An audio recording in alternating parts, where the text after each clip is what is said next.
पहचान राष्ट्र से जोड़ ले और राष्ट्र का उद्देश्य पूरा करना अपना उद्देश्य बना ले तो हम उसे राष्ट्रवाद कहते हैं। ठीक है, अब हमें ये तो पता चल गया कि राष्ट्रवाद होता क्या है। अब हमें ये देखना है कि राष्ट्रवाद का निर्माण कैसे किया जाता है। तो राष्ट्रवाद का निर्माण हम 3 चीजों से कर सकते हैं। पहला भीड़, दूसरा समूह और तीसरा समुदाय।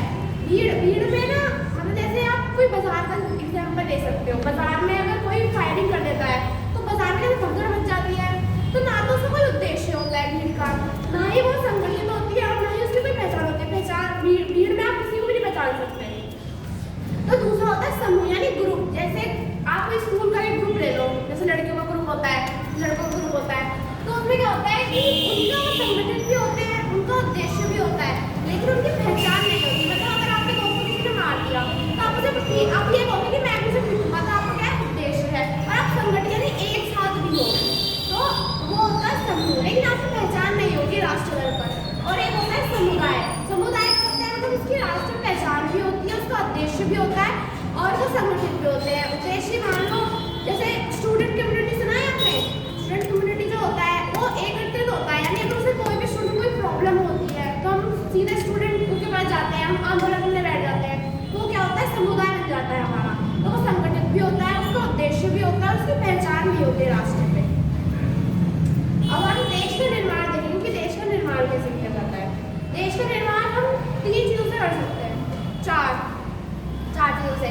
पहला होता है भूभाग, दूसरा होता है जनसंख्या, तीसरा होता है सरकार और चौथा होता है संप्रभुता।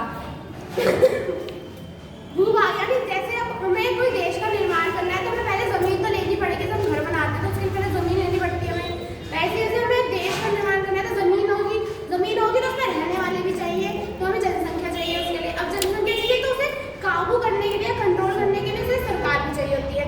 अब सरकार उसे कैसे कंट्रोल करेगी, हमें शक्तियाँ तो देनी पड़ेंगी ना कुछ, ताकि हम कंट्रोल कर सकें जनसंख्या को। तो हम उसे संप्रभुता दे देंगे, यानी कोई भी फैसला लेने की शक्ति दे देंगे सरकार को। और उसमें भी 2 प्रकार होते हैं, एक तो बाहरी शक्ति होती है, एक बाहरी होती है और एक आंतरिक होती है।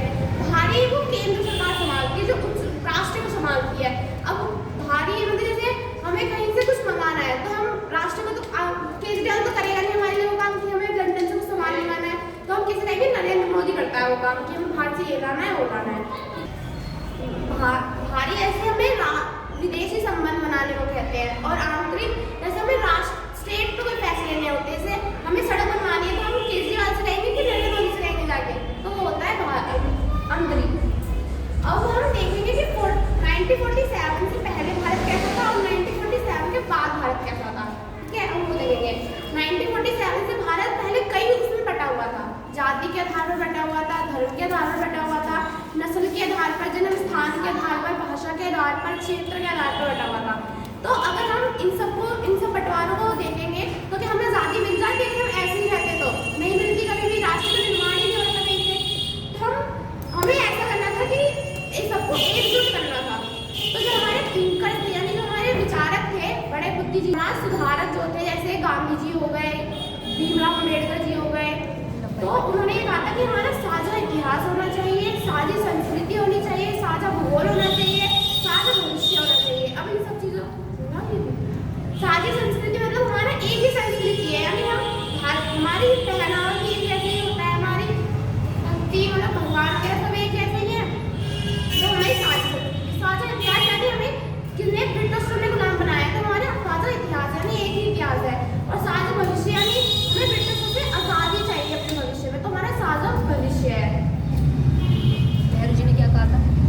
नेहरू जी ने इस पे एक और टिप्पणी दी थी। उन्होंने कहा था कि विविधता में एकता, यानी हम अलग है फिर भी एक है, एक देश है। Clap for him. हर